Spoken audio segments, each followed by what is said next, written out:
So we now have the interfacing finished for both the back and the front pieces. And what we have done is we have left the front shoulders and the back shoulders unstitched. Now this is important because this is how you are going to attach the shirt together at the shoulders.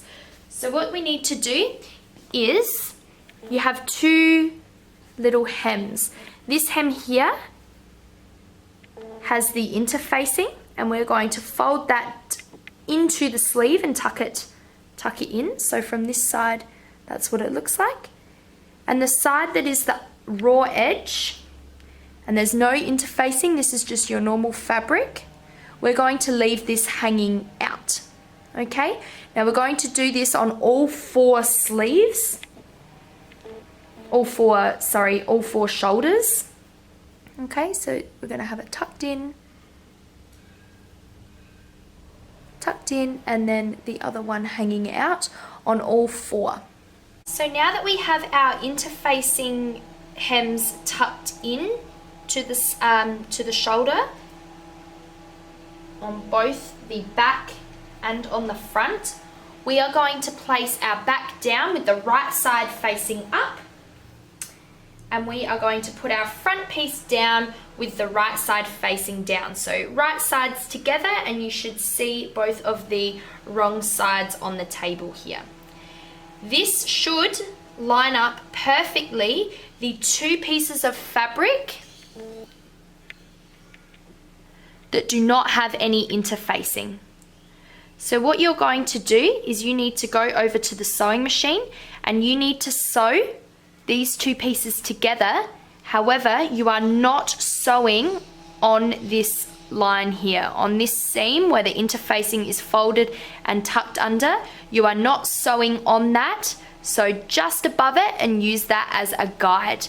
You need to do that, pin it, and do that on both sides. This is how your shirt is going to become attached from the shoulders. So I've now been through with the sewing machine and I have done a straight stitch, stitching those two raw edges together without the interfacing. The interfacing is tucked in here. Now I have a hole on this side. However, unfortunately on this side, I did nick my hole for the other armband.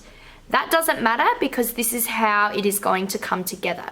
So what you're going to do is you're going to open it up. We're then going to tuck in all of these frayed edges and the seams and pull this up to the top here, hiding everything within.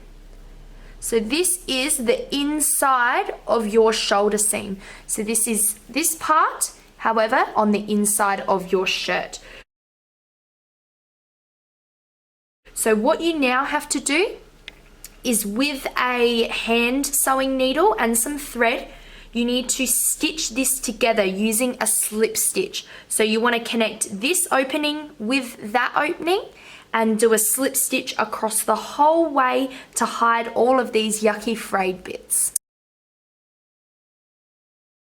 Now, instead of hand stitching this slip together and hiding all of this messy raw edge, one suggestion that we can make is, if you don't want to hand stitch, on the good side, so this is the top of my shoulder part now, what you can do is right in this seam here, you can do a straight stitch, making sure that it's in the seam so it's really hard to see. And that will enclose the back there like that. So mine has a bit of a bigger pucker, that's okay. But as long as you have these back pieces overlapping slightly and you stitch from the front, that is another way to secure and close up that gap rather than doing a simple hand stitch.